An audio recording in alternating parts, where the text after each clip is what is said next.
Benedict, ano na yung development dyan sa Paco Pumping Station? Magandang tanghaling aga. Sa ngayon ay nakapaglagay na ng pundasyon ang Department of Public Works and Highways sa Paco Pumping Station bago umpisahan ang pagkukumpuni nito.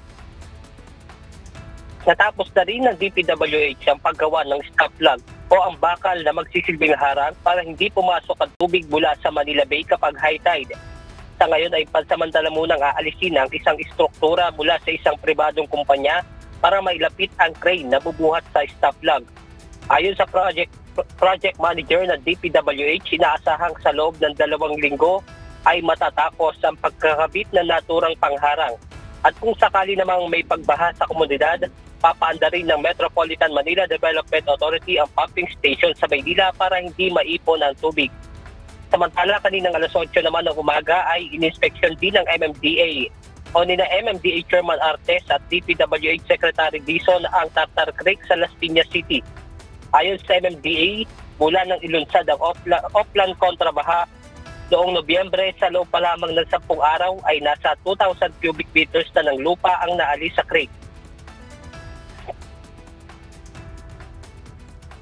Mahigit kumulang 2 metro ang inilalim po nitong creek na ito, na malaking bagay yan lalo sa tag-ulan.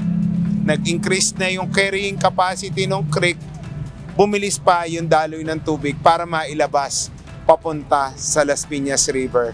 Yung tubig po dito sa lugar na ito.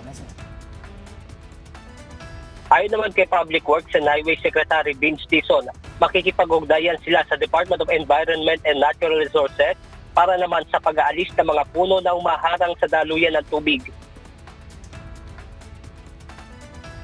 Ang problema, binablock niya yung siguro mga halos 1/4 nung waterway binablock niya.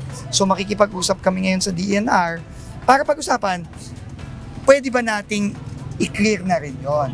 And then, meron naman tayong ratio sa mga punong pinuputol dun sa mga punong itatanim. Willing naman ang MMDA na magtanim ng kung 1:20 yan o 1:1 yan, gagawin natin yon. Aga, ayon pa sa MMDA at DPWH na patuloy din ang pag-aaral nila sa mga dati nang ikinabit na pumping station. At kung hindi ito nakatutulong, ay nakahanda naman sila na gibain ito. At yan muna ang ating update mula rito sa Maynila. Balik sa inyo dyan, Aga. Maraming salamat, Benedict Samson.